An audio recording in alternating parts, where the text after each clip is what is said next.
देख रहे हैं आप सलाम जे के गुलिस्तान न्यूज़ का मॉर्निंग शो अपने मेज़बान ज़ुहूर लोलाबी और सनम एजाज के साथ। नाज़रीन, प्रोग्राम में मुख्तलिफ खबरें होंगी, तज्ज़िया होगा, तबसरा होगा, अपने नुमाइंदों के पास भी चलेंगे और उनसे भी ताज़ा अपडेट लेंगे। आपको बता दें कि जम्मू कश्मीर से लेकर दिल्ली तक बड़ी हलचल हुई है और आप वज़ीर दाखिला अमित शाह 9 जनवरी को जम्मू कश्मीर के दौरे पर आ रहे हैं, जहां वो यहाँ सिक्योरिटी सूरत हाल का जायजा लेंगे। साथ ही साथ वो बीजेपी लीडरान से मीटिंग करेंगे और उन्हें पार्लियामेंट इंतखाबात के हवाले से तासक भी देंगे। तो ये दौरा काफ़ी अहम माना जा रहा है। साथ ही साथ आपको बता दें कि इस दौरे के हवाले से और यूमी जमहूरिया के हवाले से जम्मू से लेकर श्रीनगर तक सिक्योरिटी चौकसी बढ़ा दी गई है। लाइन ऑफ कंट्रोल पर भी मजीद सिक्योरिटी फोर्स को चौकस रहने की हिदायत दी गई है। वहीं हम बात इसराइल की भी करेंगे, गाजा भी की करेंगे, क्योंकि गाजा में हालिया इसराइल की बमबारी की वजह से 2 सहाफ़ियों की मौत भी हुई है। मुख्तलिफ पड़ाव पर हम प्रोग्राम में चलेंगे, लेकिन प्रोग्राम की बाज़ाब्ता शुरुआत करेंगे। स्टूडियो में मेरे साथ मौजूद सनम एजाज। बहुत शुक्रिया ज़हूर। गुड मॉर्निंग, अस्सलाम वालेकुम, सत श्री अकाल, नमस्कार। मैं सनम एजाज और आप देख रहे हैं सलाम जे के। हमारी लाइव नशरियात में हम जम्मू कश्मीर, मुल्क, दुनिया जहां में कोई बड़ा मुद्दा है, पिछले 24 घंटों में क्या कुछ हुआ है, उसका खुलासा करते हुए आप तक हकायक पहुंचाने की भरपूर कोशिश करते हैं। तो मेरे साथी ज़हूर ने जब LOC की बात की तो LOC के साथ साथ आपको शहर की बात पहले बताना चाहूँगा। शहर में कल शाम को अफवाह चली थी और अफवाह थी कि फिर जो टैंकर्स वगैरह हैं वो हड़ताल कर रहे हैं, टैंकर्स यूनियन हड़ताल पे जारी है हिट एंड रन केस को लेके। और उसको लेके जब जैसे खबर शहर में फैली तो वो आदत से मजबूर लिफाफे, डब्बे शब्बे लेके कुछ लोग निकल पड़े थे। उनने शुरुआत कर दी थी, यानी पेट्रोल पंपों पे जानने का जो सिलसिला हमने देखा है वो निकल पड़े थे कुछ लोग। मैं ये नहीं कहूँगा, अभी शुरुआत हो रही थी और उस बीच में कहीं न कहीं सोशल मीडिया का भी एक इम्पैक्ट रहा। कहीं सोशल मीडिया नेगेटिव, कहीं पॉजिटिव, दोनों जो पहलू होते हैं उस दौरान कभी कभी उसका इम्पैक्ट आ ही जाता है। तो पहले ये खबर आई कि हड़ताल होने जा रही है, लेकिन उस हड़ताल के साथ ही ऐसा नहीं हुआ और उस हड़ताल के बाद बिल्कुल ऐसा नहीं है। और लेकिन ये लोग जो है वो निकल पड़े थे और जब लोग निकल पड़े थे तो सोशल मीडिया के सोशल मीडिया के कुछ क्लियरिफिकेशन आ गई कि कोई हड़ताल वगैरह नहीं है। और बाज़ाब्ता तौर पे जो टैंकर्स एसोसिएशन उन्होंने बता दिया कि हड़ताल नहीं है। तो ये ख्याल फ़िलहाल दिल से निकाल दीजिए कि हड़ताल है तो तेल शॉर्ट हो जाएगा, हमें लिफाफों में, डब्बों में, कनस्तरों में और वो घर के बर्तन जो उनमें तेल जमा करना पड़ेगा और ऐसा कोई तूफ़ान नहीं आना पड़ेगा। हो सकता है 2-4 दिन अगर हड़ताल भी हो जाए तो जो स्टॉक है वो सब लोगों का जो सरकार थे वो कर रखा है। तो ये एक पहली तस्वीर हम आपको बताने चाहेंगे जो हमारी शायद जिसे हम कहते हैं कि हम आदत से मजबूर हैं, तो आदत से इतना अब ज़माना तरक्की कर चुका है, आदत से मजबूर ना रहें।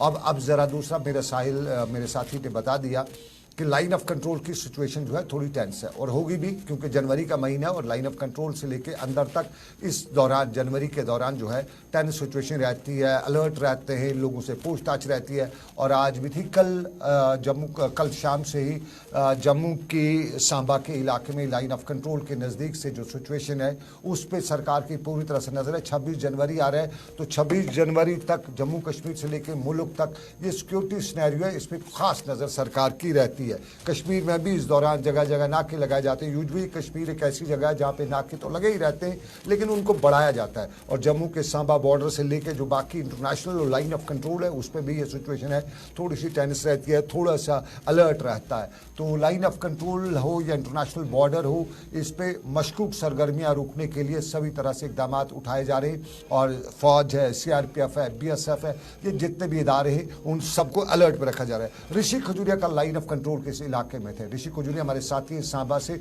और वो कल इस पूरे इलाके पे नजर रखे हुए थे और हम उनसे जानना चाहेंगे कि क्या कल कुछ हो रहा था और किस तरह की सिचुएशन थी लाइन ऑफ कंट्रोल के आसपास, क्योंकि रात की सिक्योरिटी भी बढ़ाई गई है और रात की सिक्योरिटी के साथ साथ दिन के दौरान भी लाइन ऑफ कंट्रोल का या इंटरनेशनल बॉर्डर का पूरा इलाका जो है उसको चप्पे चप्पे पे नजर रखने की जो बातें की जाती है। मुहावरा है कि हवा से लेके आरिश से लेके फारिश तक की जो नजर होती है वो इस दौरान रखी जाती है। तो 26 जनवरी यौम जमहूरिया और उससे पहले जनवरी के दूसरे हफ्ते से ही हम कह सकते हैं या यूं कह सके दूसरे हफ्ते से ही एक अलर्ट जारी हो जाता है, अलर्ट जारी हो जाता है। तो ये अलर्ट जारी हो चुका है इंटरनेशनल से लेके नेशनल जो लाइन ऑफ कंट्रोल है, चाहे वो जम्मू का सेक्टर है, कश्मीर का सेक्टर है, क्योंकि कश्मीर के ऊपरी इलाकों में बहुत कड़ाके की माइनस के आसपास की जो ठंड है वो चल रही है, तो सारे के बीच में जो ठंड का हाल अहवाल है उसमें भी फोर्सेस को अलर्ट रखा जाता है, ताकि इस दौरान जो धुंध है या बाकी चीज़ है उस दौरान कोई इन्फिल्ट्रेशन हो जाए, कोई कुछ और हो जाए, तो ये सारी चीज़ें फोर्सेस की हुकाम की नज़र में रहती है। ऋषि खजूरिया से हम जानना चाहेंगे, क्योंकि ऋषि खजूरिया हमारे साथ वहाँ से कोशिश करेंगे, हम उससे मिलेंगे और उससे जानेंगे कि कल उन्होंने क्या देखा, किस तरह की सिचुएशन है लाइन ऑफ कंट्रोल के सांबा सेक्टर में। सांबा चूँकि प्लेन एरिया है और इन दिनों सांबा का जो पंजाब का ये सारा एरिया है वहाँ धुंध रहती है बहुत ज़्यादा, और चूँकि कश्मीर में धुंध उतनी नहीं होती है, कश्मीर का मौसम जो है ये डिफरेंट है as compare to Jammu region. तो जम्मू के इस रीजन में चूँकि पंजाब के साथ मिलता है, तो पंजाब में एक तो इन दोनों जो पराली जलाई जा रही है, तो पंजाब की पराली जलाए जाने की वजह से पूरा जो इलाका है वो पंजाब से दिल्ली तक उसका असर रहता है, तो यहाँ जम्मू के कठुआ सांबा इन एरियाज तक उसका असर रहता है। तो एक उसकी वजह से अंधेरा होता है और साथ साथ में धुंध रहती है, तो सारे धुंध और उस सब के बीच में ऋषि खजूरिया से सीधा जानेंगे, क्योंकि वो धुंध में भी कल थे और सारी सिचुएशन पे नजर रखे थे। बहुत बहुत शुक्रिया, धन्यवाद। गुड मॉर्निंग ऋषि। ऋषि बताइए हमारे दर्शकों को, क्या कुछ आपने कल देखा लाइन ऑफ कंट्रोल पे, किस तरह का सतर्क होशियारी, किस तरह की जो एक्टिविटीज है वो फोर्सेस की तरफ से वहां पे की जा रही है? जी सर, हम आपको बताते चले कि सबसे पहले मैं जिला प्रशासन सांबा के उस ऑर्डर को लेकर बताना चाहता हूं जो प्रशासन ने बॉर्डर के लिए एक ऑर्डर जारी किया है कि जो इंटरनेशनल बॉर्डर का 1 किलोमीटर का दायरा है, उस 1 किलोमीटर के दायरे में रात के समय में जो है वो नाइट कर्फ्यू इंपोज किया गया है सुरक्षा को ध्यान में रखकर। ये नाइट कर्फ्यू जो है ये सुबह रात 9 बजे से सुबह 6 बजे तक जो है वो डेली बेसिस पर लागू रहेगा, क्योंकि कहीं ना कहीं मैं आपको बताता चलूं कि बीएसएफ जो वो चाहती है कि पूरी तरह से इफेक्टिवली पेट्रोलिंग हो, वहां पर सुरक्षा घेरा जो बनाया जाए, क्योंकि धुंध कोहरा इस समय काफी ज्यादा लगातार पड़ता नजर आ रहा है और धुंध कोहरा एक बड़ा चैलेंज भी इस समय सिक्योरिटी फोर्सेस के लिए बना हुआ है। क्योंकि हमने अक्सर देखा कि जब एलओसी पर बर्फबारी होती है तो जो इन्फिल्ट्रेशन की कोशिशें हैं दुश्मन की तरफ से वो इंटरनेशनल बॉर्डर से की जाती हैं, यानी यहां पर आतंकी घुसपैठ हो सकती है, जिसको लेकर पेट्रोलिंग को लगातार बढ़ा दिया गया है। दिन रात के समय में यहां सुरक्षा जो वो चौकस कर दी गई है, उसी को लेकर ये नाइट कर्फ्यू जो है ये लगा दिया गया कि लोगों की जो मूवमेंट है वो रात को रिस्ट्रिक्ट कर दी जाए, रात 9 बजे से सुबह 6 बजे तक। उसी को लेकर इंटरनेशनल बॉर्डर के हर एक इलाके में इस समय सर्च ऑपरेशन चलाए जा रहे हैं, लगातार हर एक इलाका जो वो खंगाला जा रहा है। लेकिन अगर बात करें नेशनल हाईवे को लेकर, तो नेशनल हाईवे लखनपुर से लेकर इस समय कश्मीर तक जो वो तमाम नाका पॉइंट्स को अलर्ट मोड पर रखा हुआ है और यहां हर आने जाने वाली गाड़ी की गहनता से जांच करके उन गाड़ियों को आगे भेजा जा रहा है। लोगों के आईडी कार्ड चेक किए जा रहे हैं, क्योंकि एक तरफ 26 जनवरी को कुछ ही दिन बचे हुए हैं और दूसरी ओर देश के गृह मंत्री अमित शाह का जम्मू कश्मीर का दौरा है। तो इन तमाम जो बातों को ध्यान में रखकर जो है वो सुरक्षा को इस समय बढ़ा दिया गया है। नेशनल हाईवे पर लगातार आप देख रहे हैं कि चप्पे चप्पे पर जो अहलकार हैं, सिक्योरिटी फोर्सेस के जवान हैं, वो तैनात हैं और वो हर एक सिचुएशन पर नजर रखे हुए हैं। तो कहीं ना कहीं धुंध कोहरा इस समय एक बड़ा चैलेंज तो बना ही हुआ है, लेकिन हमारे नेशनल इवेंट में किसी तरह का कोई खलल वादा ना पड़े, उसी को ध्यान में रखकर ये तमाम जो प्रक्रियाएं हैं ये इस समय एक सवाल जो है चलाई जा रही है। एक सवाल है, हम लोग भी उसको समझना चाहेंगे कि लाइन ऑफ कंट्रोल या इंटरनेशनल बॉर्डर के इस इलाके में जो भी पड़ता है उसमें कर्फ्यू लगाया गया, लेकिन वहाँ बड़ी संख्या में आम आबादी भी है, लोकल लोग भी वहाँ पे रहते हैं इस इलाके, तो क्या उनके लिए कोई रिलैक्सेशन है? अगर उनको कोई इमरजेंसी आ जाती है कर्फ्यू में तो उनके लिए क्या आदेश हैं? देखिए, बिल्कुल बड़ा इंपॉर्टेंट आपने ये सवाल किया है, लेकिन आपको बता दें कि अगर कोई इमरजेंसी आ जाती है, किसी को अस्पताल जाना है या किसी को दीगर कोई अलग अलग और इंपॉर्टेंट काम के लिए जाना है, तो आपको अपने आईडी कार्ड जो वो बीएसएफ के जवानों को चेक कराने हैं, उसी के साथ साथ पुलिस की परमिशन जो वो आपके पास होनी चाहिए। तो आपको आगे जाने की कोई भी मनाही जो है वो नहीं होगी, आपको आगे जाने दिया जाएगा। ये रिलैक्सेशन जो है वो तमाम लोकल लोगों को जो है वो दी गई है, लेकिन बिना मतलब रात के समय में इस तरह से घूमना, मूवमेंट करना, उसको लेकर पूरी तरह से ये प्रतिबंध जो है ये प्रशासन ने लगा दिया है। अगले कुछ दिनों तक ये प्रतिबंध जो है वो रहेगा, क्योंकि इस तरह के ऑर्डर जो है वो प्रशासन हर बार जारी करता है। क्योंकि एक बार फिर मैं कहूंगा कि जब इस तरह के सर्दियों के दिन आते हैं, धुंध कोहरा ज्यादा होता है, तो बीएसएफ के लिए परेशानी का सबब बन जाता है। खासतौर पर उन लोगों को आइडेंटिफाई करने में दिक्कतें आती हैं जो कोई बाहरी राज्यों से यहां पर रह रहा हो या कोई ऐसे संदिग्ध व्यक्ति भी हो सकते हैं, तो उनको पहचानना मुश्किल हो जाता है। इसलिए रात के समय में ये जो प्रतिबंध है ये प्रशासन ने जारी कर दिया है। नाइट कर्फ्यू की अवधि को एक बार फिर से बॉर्डर पर इंपोज किया गया है। चलिए, बॉर्डर पे कर्फ्यू इंपोज है, लेकिन एक और संक्षेप में आप बताइएगा अभी जो है धुंध कोहरा ये सब जो है पंजाब के इस एरियाज में देखने को मिल रहा है। तो सांबा में इस वक्त किस तरह की या रात किस तरह का धुंध कोहरा, क्योंकि अब जम्मू भी कश्मीर के बराबर आ चुका है इसमें गर्मी में ठंड में, तो क्या है वहाँ पे धुंध कोहरे का आलम? देखिए बिल्कुल मैं आपको बताना चाहता हूं कि अगर धुंध कोहरे की बात करें तो इस समय सांबा में भी काफी ज्यादा धुंध कोहरा पड़ा हुआ है। विजिबिलिटी पूरी तरह से जो वो जीरो हो जाती है। सुबह का जो समय रहता है और उसी के साथ साथ रात का जो समय रहता है, तो इसमें धुंध कोहरा काफी ज्यादा पड़ रहा है। यहाँ सड़क हादसे लगातार बढ़ते नजर आ रहे हैं। बीते दिनों में भी लगातार कुछ सड़क हादसे यहाँ पर पेश आए हैं धुंध कोहरे की वजह से। तो इस समय हाईवे पर चलने वाले लोगों को काफी ज्यादा दिक्कतें परेशानियां जो वो झेलनी पड़ रही है। यानी यूं कहें तो ये जो धुंध कोहरा है ये लोगों के लिए समय आफत बना हुआ है। सर्दी काफी ज्यादा पड़ रही है। आप ये कह सकते हैं कि माइनस में भी टेंपरेचर जो वो चला जाता है, जिस तरह से धुंध कोहरा इतना ज्यादा पड़ता नजर आ रहा है। तो इसलिए मैं आपको कह रहा हूं कि जो हमारे लोग हैं उनको तो दिक्कतें पेश आ रही है, लेकिन आप अंदाजा लगाइए कि हमारे जो सिक्योरिटी फोर्सेस के जवान है वो इस सिचुएशन में बॉर्डर पर रहकर वो इस सिचुएशन में नेशनल हाईवे पर दिन रात जो वो खड़े होकर ड्यूटीज दे रहे हैं। तो मुझे लग रहा है कि जो लोग यहां से गुजर रहे हैं हाईवे से गाड़ियां लेकर, वो तो सतर्कता उनको बरतनी है, लेकिन सिक्योरिटी फोर्सेस के जवानों का भी साथ देना है, सहयोग देना है, ताकि अनटोवर्ड इंसिडेंट से बचा जाए और इस तरह के जो संदिग्ध लोग या ऐसे कोई शरारती तत्व हो उनके ऊपर जो वो कड़ी नजर रखी जाए। इसीलिए ये जो तमाम प्रक्रिया है ये प्रशासन भी अपने एंड पर चला रहा है और लोगों को भी इसमें जो है वो सहयोग करने की काफी ज्यादा जरूरत है। बहुत शुक्रिया ऋषि, बहुत बहुत धन्यवाद आपका ऋषि खजूरिया। ये सांबा के इंटरनेशनल बॉर्डर से लेकर लाइन ऑफ कंट्रोल तक के जो हालात है उस पर हम नजर रखे हुए हैं और ऋषि खजूरिया में अपडेट कर रहे थे कि कर्फ्यू लगा दिया गया है लाइन ऑफ कंट्रोल के या LOC के, इससे साथ साथ इंटरनेशनल बॉर्डर के उन एरियाज में जो लाइन ऑफ कंट्रोल जो बॉर्डर की तरफ आते हैं। हिंदुस्तान और पाकिस्तान दो ममालिक हैं और इन दो ममालिक से पहले एक ही मुल्क हुआ करता था और इन दोनों मुल्कों पे जो आज दो मुल्क हैं, एक मुल्क हुआ करता था। अब इन पे अंग्रेजों ने भी राज किया, सभी ने राज किया खूब, मुगलों से लेकर अंग्रेजों ने खूब। अब एक दूसरे पर ये चढ़ दौड़ने का जो वाक़या है उसके बीच में ये सब कुछ हमें देखने को मिलता है। लेकिन आपको ज़रा बताएं, ये लाइन ऑफ कंट्रोल का जम्मू सेक्टर है। जम्मू सेक्टर की पुंछ राजौरी के सेक्टर में आपको याद होगा 2 दिन पहले हमने खबर बताई थी कि आग लगी है और ये आग उस तरफ से आई है, पाकिस्तान के ज़ेर इंतज़ाम जो कश्मीर है उस तरफ से जो आग जंगलात में लगी वो बढ़ फैलते फैलते इस तरफ फैल चुकी है। ये था जम्मू खिते में, लेकिन कश्मीर के उड़ी खिते में भी इसी तरह की खबरें हैं।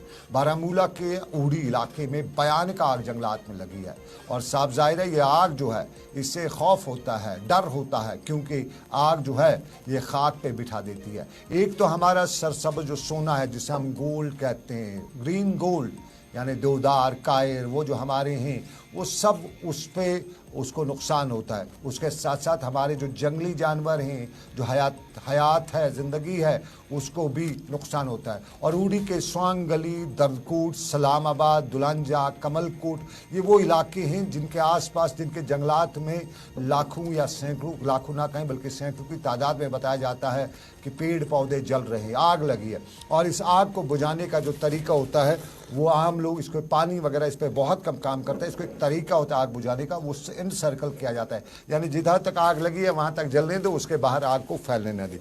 वहाँ पे क्या सिचुएशन है, आग कहाँ से लगी, कैसे लगी, ये जानने के लिए इरशाद से हम बारामूला रब्ता करेंगे। इरशाद कल बारामूला गए हुए थे और बारामूला किस उड़ी में इलाके में गए हुए थे। इरशाद बहुत शुक्रिया, गुड मॉर्निंग, अस्सलाम वालेकुम, कैसे हैं मिजाज आपके, और बताइएगा लाइन ऑफ कंट्रोल के इस इलाके में किस किस इलाके में आग लगी और क्या किया जा रहा है इस आग को बुझाने के लिए।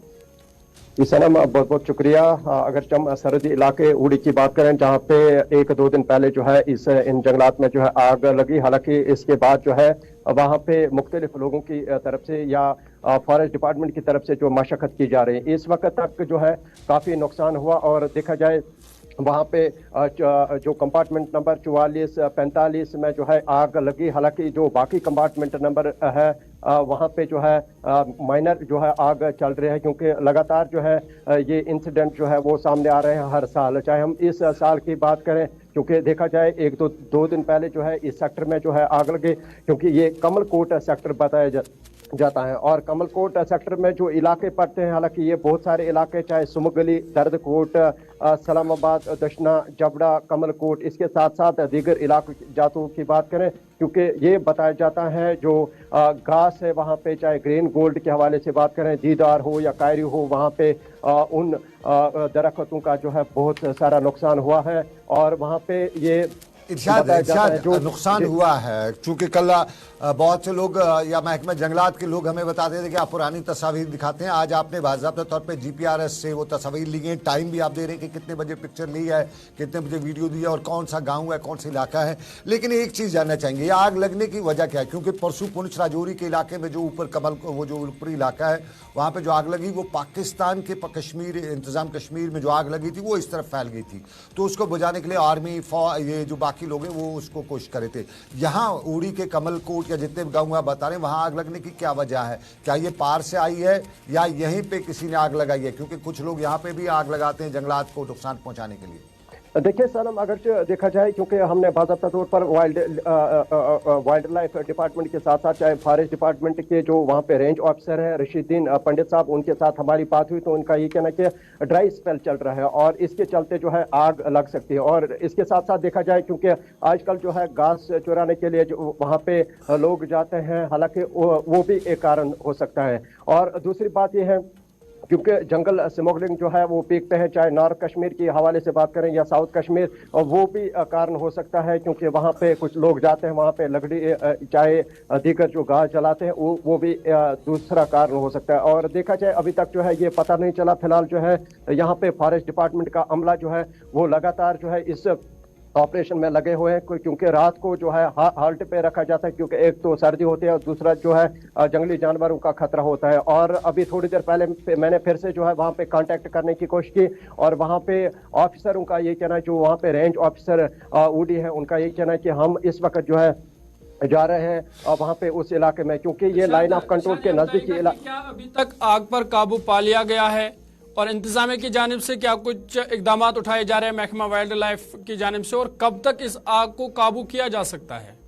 ज़हूर, ये आग जो है फैलती जा रही है क्योंकि ये लाइन ऑफ कंट्रोल का नज़दीकी इलाके मैंने पहले ही बताया, क्योंकि वहाँ पे तेज़ हवाएं भी चल रही हैं और इसके चलते जो है ये आग जो है आहिस्ता आहिस्ता बढ़ती हुई दिखाई दे रहा है। फिलहाल इस आग पे जो है काबू पाया गया, लेकिन कुछ फीसदी कुछ ज़मीन वो भी है जहाँ पे इस वक्त भी जो है आग चल रही है, जो यहाँ पे देखा जाए ये फॉरेस्ट का लैंड है। हालांकि इसके साथ साथ अभी थोड़ी देर के बाद ही पता चलेगा, पूरी तफसीलात जो है वो हमारे पास आएगी, कितना क्या वहाँ पे नुकसान हुआ है और कब तक जो है इस आग पे जो है काबू पाया जाएगा। बहुत शुक्रिया इरशाद अहमद। लाइन ऑफ कंट्रोल का उड़ी का सेक्टर, उड़ी सेक्टर के जंगलात में आग लगी है और ये आग जो है बुझाने की कोशिश की जा रही है, लेकिन साफ जाहिर है जब तक ना आग को मुकम्मल तौर पे बुझाया जाए, जंगलात में एक एक जो चिंगारी है उसको बुझाया ना जाए, तब तक खतरा रहता है। और जंगलात के इलाके में जो लोग जाते हैं उनसे गुजारिश है कि वहाँ एहतियात करें। अगर कहीं आप आग जला रहे हैं, ट्रैकिंग वगैरह करें, आग जला रहे हैं तो उसको जाने के बाद, वहाँ से निकल जाने के बाद पूरी तरह से बुझाई। यूजुअली पाँव से इधर उधर करके उससे आग लग सकती है। और जंगलात का एरिया इन दिनों ड्राई स्पेल चल रहा है, तो जंगलात के एरिया में अगर आप जा रहे हैं तो माचिस आपके साथ है तो सिगरेट नहीं जलाइएगा, क्योंकि सिगरेट जला के जब आप फेंकते हैं तो उससे भी बड़ा नुकसान हो सकता है जंगलात के एरियाज में। और इसको जंगलात की आग को काबू पाना बड़ा मुश्किल होता है। यहाँ ख़ास तौर पे हमारे पास तो वसाइल नहीं है। अमेरिका या कोई मुल्क हो तो वहाँ पे फटाफट में जहाज़ के ज़रिए, चॉपर के ज़रिए ऊपर से पानी फेंका जाता है, लेकिन हमारे यहाँ मैनेड मशीनरी को वहाँ पहुँचाना पड़ता है, पैदल जाना पड़ता है ऊपर के इलाकों में। और जब तक महकमे जंगलात के दूसरे लोग वहाँ पहुँचते हैं तब तक आग बहुत नुकसान कर चुकी होती है। तो ये एक तस्वीर का रुख है जो आपके लिए समझना जानना ज़रूरी है, हम सब के लिए। हमारे जंगलात हमारा विरासत है और हमारी जंगलात ज़िंदगी के लिए बहुत इंपॉर्टेंट हैं। हमारा ऑक्सीजन की लेवल जो है वो जंगलात की वजह से ही है। अगर जंगलात हमारे यहाँ कम रहे तो हमारे ऑक्सीजन की लेवल वही होगी जो यूपी, बिहार, राजस्थान या दूसरे शहरों में होती है, जहाँ सांस लेते हुए दम घुटने लगता है। तो एक तस्वीर का रुख, लेकिन दूसरी तस्वीर आपको बताएं, आप कल से या पिछले 2-3 दिनों से देख रहे होंगे जम्मू कश्मीर की कश्मीर डिवीजन हो या जम्मू डिवीजन हो, हर जगह पे सिक्योरिटी को अलर्ट पे रखा गया है। जगह जगह आपको रोका जा रहा है, तलाश ली जा रही है, आई कार्ड चेक किए जा रहे हैं और फिर बताया जाता है कि सिक्योरिटी को हाई अलर्ट पे रखा गया है। और नाका चेकिंग, ये सब कुछ ये इसलिए की जा रही है क्योंकि 9 जनवरी है और 9 जनवरी से पहले कल का दिन था। आज जो जेपी नड्डा है वो जम्मू कश्मीर आ रहे थे, कल वो आ नहीं सके, लेकिन कल 9 जनवरी को जम्मू कश्मीर से मुतल्लिक हमने परसों बताया था कि 9 को क्या होगा। हमने बताया था कि 9 को इंतखाबात का जो पड़ाव है जो चुनाव है, पंचायती इंतखाबात है, उनकी टेन्योर है वो ख़त्म हो जाएगा। लेकिन 9 जनवरी को और कुछ हो रहा है, और ये आ रहे हैं अमित शाह मरकजी वजीर दाखिला हैं और बीजेपी के बड़े मामला अफसर हैं। और अमित शाह कल जब दौरा जम्मू कश्मीर का करेंगे तो वो जम्मू कश्मीर पहुंचते ही जम्मू में वो कई मीटिंगें रखेंगे, सिक्योरिटी मीटिंग होगी, बीजेपी की मीटिंग होगी, बाकी दूसरे लीडरान के साथ उनकी मीटिंग होगी। और सबसे इंपॉर्टेंट है कि कल वो गुलशन ग्राउंड जम्मू में एक पब्लिक जो है विकसित संपर्क यात्रा जो है उसके रिलेटेड भी वो अपनी तकरीर करेंगे और उस हवाले से भी खिताब करेंगे। लेकिन पुंछ राजौरी अजला में भी जाएंगे। पुंछ राजौरी साल 2023 के आखिरी महीने में बड़ा गर्म रहा, और गर्म इसलिए रहा क्योंकि वहाँ पे जो वाक़ात हुए, यूजुअली 2023 के पहले दिन से डांगरी का जब वाक़ा पेश आया 2023 के जनवरी 1 को, तो उसके बाद से ही जम्मू खिते पे पूरी नज़र थी। और हर बार कहीं न कहीं थोड़े से दिनों के बाद कुछ न कुछ ऐसा इंसिडेंट हो जाता था कि वो सुर्खियों में रहता था, और जाते जाते तो उसने बहुत ज़्यादा तूफान बर्पा कर दिया। फौजी टुकड़ी पे हमला, उसके बाद आम शहरियों की हलाकत और उसमें इल्ज़ाम फौज पर लगना, और उसके बाद ये सवाल जो है उसमें वज़ीर दिफा को खुद आना पड़ा, मुल्क के टॉप लीडरशिप को आना पड़ा, फौज के सरबराह को आना पड़ा, और फिर पॉलिटिकल लीडर्स ने भी उस पर रद्द-ए-अमल जाहिर किया। एक गम गुस्सा भी इसको देखने को मिला। और अमित शाह इस दौरे के दौरान पुंछ के इलाके का भी दौरा करेंगे, राजौरी इलाके का भी दौरा करेंगे, जो और वहाँ पे जो एंटी मिलिटेंसी कार्रवाई हैं उस फौज के हवाले से उसको भी वो वहाँ पे एड्रेस करेंगे, देखेंगे, सुनेंगे, उसको प्रेजेंटेशन दी जाएगी। और फिर सबसे बड़ा इंपॉर्टेंट है कि जम्मू में वो अमित शाह जो हैं कांग्रेस के ये जो भारत विकसित संपर्क यात्रा है इससे भी खिताब करेंगे। तो अमित शाह का दौरा जम्मू कश्मीर के इस सिचुएशन में बहुत ही अहम माना जाता है। उसके कई वजूहत हैं। एक तो इस साल पार्लिमानी इंतखाबात होने जा रहे, तो पार्लिमानी इंतखाबात से पहले बहुत कम टाइम बचा हुआ है इस वक्त जम्मू कश्मीर से लेकर मुल्क में, और फिर कोड ऑफ कंडक्ट भी फरवरी में लगने जा रहा है। तो उससे पहले क्या क्या इकदाम बीजेपी कारकुनान को उठाने, उसके हवाले से वो गुफ्तगू भी करेंगे। सरकारी सतह पर जो रिव्यू मीटिंग उनकी कल होने वाली है, जो सरकार की मर्जी सरकार की जो स्कीमें हैं उसको कितना ज़मीनी सतह पे इंप्लीमेंट किया जा रहा है। परसों ने दिल्ली में भी इस हवाले से आला सतही मीटिंग ली थी, और कल वो जम्मू कश्मीर में भी आके, और इसमें फौजी सरबराह भी इस मीटिंग में रहेंगे, जम्मू कश्मीर के लेफ्टिनेंट गवर्नर मनोज सिन्हा भी इस मीटिंग में रहेंगे।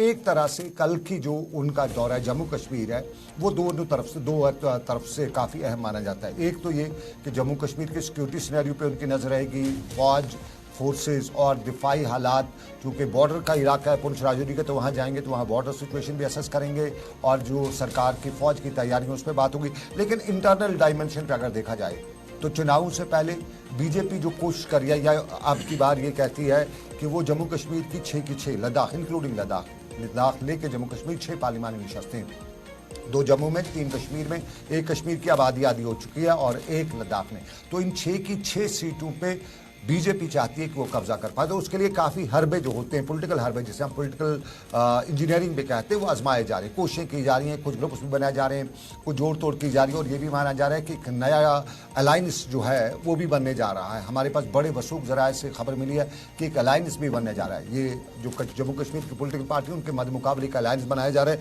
और इसमें कुछ बड़े सियासतदान भी होंगे, और कुछ नए नए पॉलिटिक्स में पार्टीज बनी हैं, नए नए पॉलिटिक्स में हैं, उनको भी जमा करके एक बड़ा प्लेटफार्म बनाया जाएगा, ताकि सीट शेयरिंग का मामला जो है कि इधर से वोट शेयरिंग जिसे हम कहते हैं वो हो सके, और कटवा वोट जो है वो काम कर पाए। तो ये बहुत ही इंपॉर्टेंट है। लेकिन कांग्रेस के क्वार्टर से भी जो है बड़ी खबर है।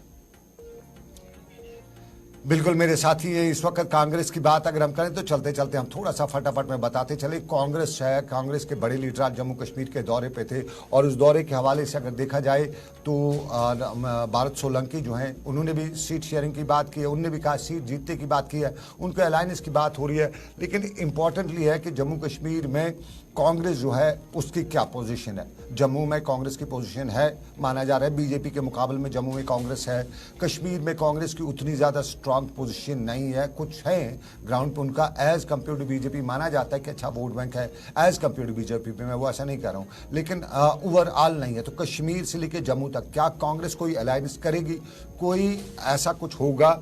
क्योंकि इंडिया अलायंस की जब बात आ जाती है तो फिर अलायंस पे ही नज़र पड़ती है। इंडिया अलायंस पूरे मुल्क में अपोजिशन की जो जमातें हैं उनका अलायंस है, तो उस अलायंस में क्या कुछ वो कर सकते हैं।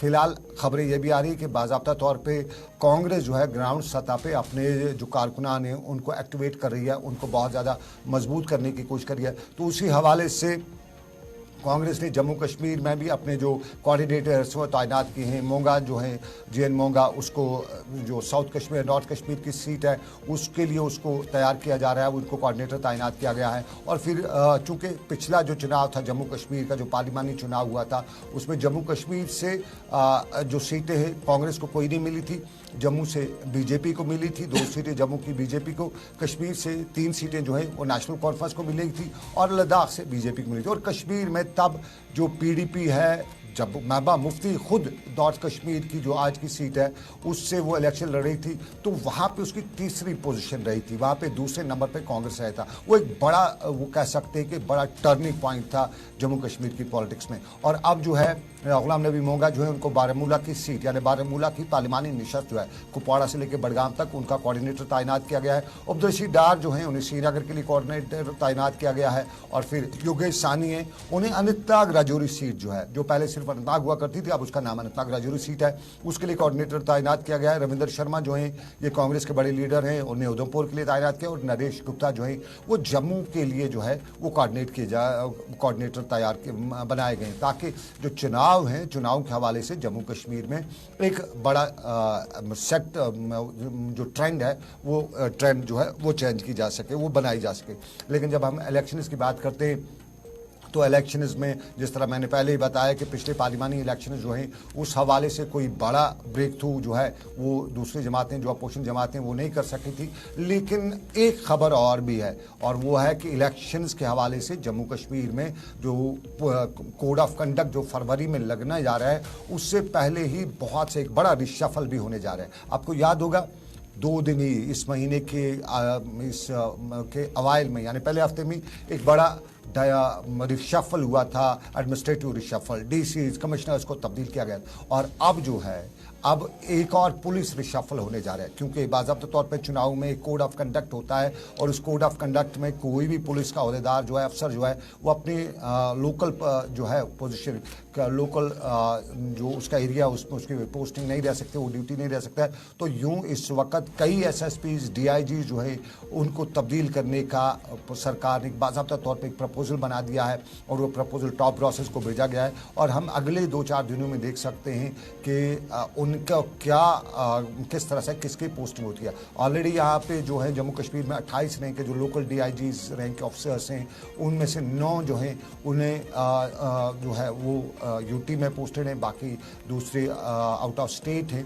तो ये जो सारा डायमेंशन है ये चेंज किया जा रहा है और एक तरह से हमें जो कानून है, कायदा कानून है इसका कि इस दौरान किसी को भी अपनी होम पोस्टिंग नहीं होनी चाहिए, तो बड़ा रिशफल हमें पुलिस डिपार्टमेंट में देखने को मिल सकता है। और जब हम पुलिस की बात करते हैं तो शहर की बात करते हैं, पुलिस की बात करते हैं। ज़रा ज़हूर मेरे साथ है, पुलिसिंग का वाक़ा और गुड पुलिसिंग जो है, कम्युनिटी पुलिसिंग है, उसमें क्या फुकदान है या मुआशरा ही ऐसा, ये बहुत बड़ा सवाल रहेगा। क्योंकि चाकू जनी के वाक़ात जो है वो पेश आ रहे। कल शाम को भी श्रीनगर के बटमालू के इलाके में एक वाक़ा पेश आया। ज़रूर बताइएगा चाकू जनी के वाक़ात, आप सुबह से अपडेट कर रहे थे, डाटा बना रहे थे, कहाँ क्या है, तो ज़रा बताइए हमारे नाज़रीन को।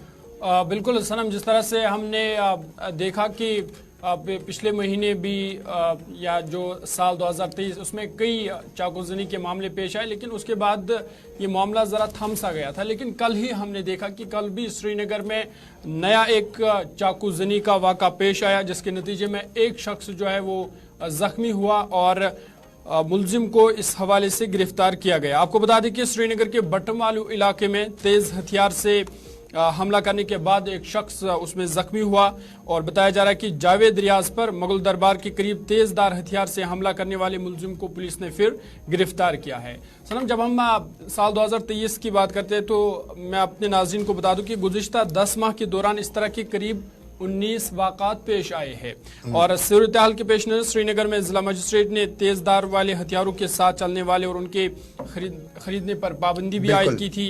बिमना, करालपुरा, बटमालू, नवहटा, कोठीबाग पुलिस थानों के हुदूद के अलावा दीगर अजला में भी छुराजनी की वाक़ात तो रोनमा हुए और मार्च से अब तक करीबन 15 हमलों में 19 अफराद जख्मी भी हुए हैं, जिनमें से एक जो है जख्मों की ताब न लाकर फिर दम तोड़ बैठा। ताज़ा वाक़ात में बटमालू में 23 साल जावेद अहमद पर भी उस वक्त चाकू हमला किया गया जब वो मुकामी स्टेडियम में क्रिकेट मैच देख रहा था। ये बटमालू में अपनी नवियत का तीसरा वाक़ा है। बड़गाम के गौहरपोरा चाडोरा में भी 9 मार्च को कैसर यूसुफ जरगर को आबिद हुसैन डार ने चाकू के वार से बेदर्दी से कत्ल कर दिया था। तो सनम हम देख रहे हैं कि एक नया रुझान वादी कश्मीर बिल्कुल में नया पैदा हुआ। रुझान है। लोग यहाँ पे ये जरा फैसल भी है हमारे साथ। फैसल, जिस तरह मेरे साथी बता रहे थे कि इस साल के दौरान जो वाक़ात हुई, जिस तरह मैं भी अगर याद दिला दूं, मुझे आपको याद होगा मई का महीने था और ड्रीमलैंड स्कूल जो है गांधरबल बिहामा में, वहाँ 2 ग्रुपों के दरमियान लड़ाई हुई थी और उसमें एक तालिब इल्म जो है शबीर अहमद, जिसका नाम तब बताया गया था, उसने अपने दूसरे साथियों पर छुरे से हमला कर दिया था। 2 जहाँ जख्मी हुए थे। और फिर अगर 2 मई को अगर देखा जाए, याद होगा श्रीनगर की खातून जिसका सोशल मीडिया पे बड़ा चर्चा हुआ था, उसने अपने मंगेतर को एक काकसराय के इलाके में चाकू से हमला कर दिया था।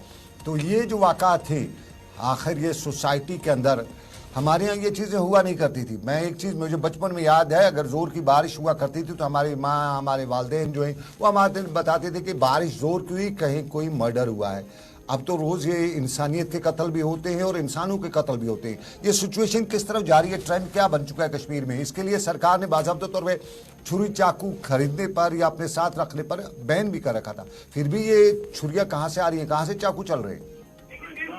देखिए सर, जिस तरीके से देखा जा रहा है पिछले 10 महीनों की अगर हम बात करें तो 10 महीने में करीबन 19 ऐसे वाक़ात सामने आए हैं जहां पे चाकूजनी हुई है। खासकर शहरी श्रीनगर की बात करें तो श्रीनगर का बटमालू हो या टेंगपुरा एरिया हो, नवाटा या बाकी डाउनटाउन के एरिया हो, हर जगह पे इस तरीके के वाक़ात इस साल या गुज़श्ता साल देखने को मिले। करीबन 15 लोगों को इसमें जख्मी भी किया गया था। तब उसके बाद डिस्ट्रिक्ट मजिस्ट्रेट की तरफ से एक ऑर्डर भी इशू किया गया था, जो भी तेजदार वाले चाकू है या हथियार है उन पे पाबंदी आयद की गई थी। लेकिन अभी भी इस तरीके के वाक़ात हो रहे हैं। इस तरीके से अगर हम कल शाम की बात करें तो फयाज अहमद जो कि बटमालू का रहने वाला है, मुगल दरबार के सामने उस पर चाकू से वार किया गया, उसको शदीद जख्मी किया गया। लेकिन जब इस सारे सिचुएशन का हम पस मंजर देखते हैं तो कहीं ना कहीं जो हम कह सकते हैं कि बर्दाश्त की कमी अब आम लोगों में देखने को मिल रही है। जिस तरीके से आपको याद होगा कि हाल ही में बटमालू में एक इंसिडेंट सामने आया था जिसमें एक लड़के ने अपने हम कह सकते हैं अपनी गर्लफ्रेंड के वालिद का कत्ल किया था, उससे उसकी गर्दन पे चाकू मारा था, उसके बाद उसको कत्ल किया था। इसी तरीके से देखा जा रहा है कि जो मैक्सिमम केसेस है इसी रिलेशनशिप के अराउंड सारे के सारे घूमते। किसी लड़के का किसी लड़की के साथ बात करना बर्दाश्त नहीं होता तो उसके बाद चाकूजनी होती है, उसको मारा जाता है। तो एक रुझान जो है पिछले साल से जिस तरीके से बढ़ रहा है, जिसमें करीबन काफी ज्यादा लोग जो है वो इसमें मुलव्वस हुए। जिस तरीके से आपने भी गौहरपुरा चाडोरा का एक जिक्र किया जिसमें एक चाकूजनी पहले कत्ल किया, उसके बाद खुद पुलिस स्टेशन जाकर अपने आप को पुलिस के हवाले किया। तो कहीं ना कहीं एक अलार्मिंग सिचुएशन है। जिस तरीके से ड्रग्स के मामलात में इजाफा हो रहा है उसी तरीके से ये चाकूजनी के मामलात में भी देखिए आए रोज इजाफा होता है, जिसमें आम लोगों की जाने जाती है, मासूम लोगों की जाने जाती है। लेकिन कहीं ना कहीं जिस तरीके से पहले ऑर्डर निकाला गया था तेजदार वाले चाकू या फैसल, मैं एक बात जानना चाहूंगा। यूजुअली वो ट्रकों के पीछे लिखा होता है फितने की असल जड़ जो है जर जमीन है, या यूजुअली ट्रक ड्राइवर पीछे से लिखते रहते हैं अपनी बॉडी वगैरह पे, उस पर जो ट्रक की बॉडी होती है सॉरी। लेकिन क्या ये, मैं माफ़ी चाहूँगा शायद किसी को ये लफ्ज़ बुरा भी लगे, लेकिन यूजुअली हम ट्रक्स वगैरह जो हैं उनके पीछे इस तरह के अबारतें हैं वो देखते रहते हैं। तो क्या हमारे इस नौजवान को समझ नहीं आ रहा है कि ये ज़र ज़मीन का जो मुद्दा है इसमें वो जान भी किसी जाते हैं तो उस भी ज़िंदगी भर के लिए तबाह हो जाते हैं। अब ये जिसने कल छुरा चलाया होगा मामला साहब, जिस तरह से जो पता चल रहा है कि 2 लोगों का मामला था, सनफ नाजुक यानी अपोजिट सेक्स का मामला था, उसमें किसी ने किसी से बात कर ली, तो बात करने के बाद उसको ये पता नहीं कि अब मैं कहाँ जाऊँगा, मेरी उसको अब एक तो लाइफ उसकी ख़राब हो गई, वो जेल में जाएगा, उसके वालिदैन परेशान होंगे, उनके वालिदैन को उसकी अब माँ एक बात और आ जाती है, इसमें इंपॉर्टेंट हमारे नाज़रीन को समझानी है। जो ये लड़का है इसके घर में कोई बहन होगी, कल उसकी कहीं शादी करनी है, ऑलरेडी हमारे यहाँ लड़कियों की इतनी शादी नहीं हो रही है, तो क्या कोई अच्छी फैमिली वाला उस फैमिली में शादी करेगा जिनके बारे में ये टैग होगा कि यार इनका गुंडा लड़का घर में गुंडा था। ये लड़के नहीं समझते कि उनकी इस गलती की वजह से उनकी बहनें जो हैं उनके लिए अजाब हो जाएगा। देखिए सनम, रिलेशनशिप्स को लेकर या इस तरीके के मामला को लेकर कई लोगों ने आज तक खुदकुशियां भी की है। इससे आप अंदाजा भी लगा सकते हैं, जो अपनी जान की परवाह नहीं करता है, अपनी जान पे खेल लेता है किसी और के लिए, या गुस्से में आकर अपनी जान से खेल लेता है, तो उसके लिए दूसरे की जान की तो कोई अहमियत ही नहीं होती। आपको बता दें कि टेलीमानस सर्विस हमारे एक हॉस्पिटल ने स्टार्ट की है, जहाँ पे ड्रग एडिक्ट्स या जो सिट्रस में होते हैं उनकी कॉलें रिसीव की जाती है, उनको कंसल्ट किया जाता है। मैं आपको पिछले साल का डाटा दूं, करीबन 70 से ज्यादा ऐसे लोगों की कॉलें वहां पे रिसीव हुई जो कि खुदकुशी करने के दहाने पे थे, लेकिन काउंसलिंग के बाद उनको वापस लाया गया। यानी आप खुद अंदाजा लगा सकते हैं कि जो इस वक्त लोगों की मेंटेलिटी है, खासकर रिलेशनशिप्स को लेकर या जो अफेयर्स को इस लेकर। वाकये में पुलिस ने क्या किया? फैसल, अगर आप तक आवाज, चलिए फैसल तक आवाज नहीं आ रही है। इस मामले में पुलिस ने, फैसल, जन जर जमीन, ये जो कजिया है इस पे हम बात करें, और जन जर जमीन के कजिए में छुरा जनी के वाक़ात जो है कश्मीर में बढ़ रहे हैं, और ये छुरा जनी के वाक़ात एक नए मुआशरे को तश्कील दे रहे हैं। और हमारे जो सीनियर लोग हैं, बुजुर्ग हैं, सिविल सोसाइटी के साथ जुड़े हैं, एमआई मसाजिद की सबसे ज़्यादा जिम्मेदारी होती है, और इनकी जिम्मेदारी है कि हम अपने मुआशरे में, और जिस तरह मैं कल एक वीडियो मैंने देखा, मैं आप तक सोच रहा हूँ आपको शेयर करूँ, वो वीडियो तुर्की का था, और तुर्की के सोशल मीडिया मैंने देखा, उसमें बच्चे जो हैं, हमारे यहाँ बच्चों को मस्जिद में आते हुए जब वो शरारत थोड़ी सी करें तो वो शायद अलाउ नहीं किया जाता, उनको शरारतों पे बड़े बुजुर्गों को बड़ा डांट डपट देते हैं। लेकिन तुर्की में उन बच्चों को अच्छी तरह से शरारतें करने, खेलने का मौका, वो मौलवी साहब उनको खेल रहे थे, उनके साथ एक तरह से वो म्यूज़िक टाइप, मैं म्यूज़िक को सुनने कहूँगा, उस तरह से वो कलमात पढ़ रहे थे, तरन्नुम में उसे हम कह सकते हैं, कलमात पढ़ रहे थे। तो बच्चों को मौका दिया जाता था मस्जिद में, और उसके पीछे थीसिस ये, उसका कंसेप्ट ये रखा गया था कि अगर मस्जिद में बच्चे आएंगे तो कुछ ना कुछ तो हासिल करेंगे। ठीक है, वो अपनी बात कहेंगे, अपना जो शुगल है वो करेंगे, लेकिन यहाँ से कुछ तो लेकर आएंगे, आने वाली नस्ल के लिए वो एक मैसेज था। तो हमारे उलमाए दीन की भी जिम्मेदारी है कि वो बताएं इन बच्चों को, हमारे खुतबात में जो जुमे के खुतबात है उसमें ये होना चाहिए कि क्या अच्छा हो रहा है, क्या गलत हो रहा है। ये बटमालू का वाक़ा या इससे पहले के वाक़ा जो है एक सोसाइटी को, नई सोसाइटी को जन्म दे रहे, जो शायद एक्सेप्टेबल नहीं हो सकते किसी भी तहजीब याफ्ता मुशायरे में, इसमें एक्सेप्ट, माशरे में एक्सेप्ट नहीं हो सकती है। लेकिन जब जन और ज़मीन की बात आती है तो बारामूला के हंदवाड़ा इलाके, बाकी कुपवाड़ा के हंदवाड़ा इलाके से भी जन का किस्सा आया है। वहाँ पे जन का क्या किस्सा है उस पर चलेंगे, लेकिन उससे पहले एक छोटा सा तिजारती वक्फा लेंगे। हम ब्रेक के बाद आएंगे, हंदवाड़ा चलेंगे। जन और जन मरीदी है या जन जर मामला है, ये ब्रेक के बाद।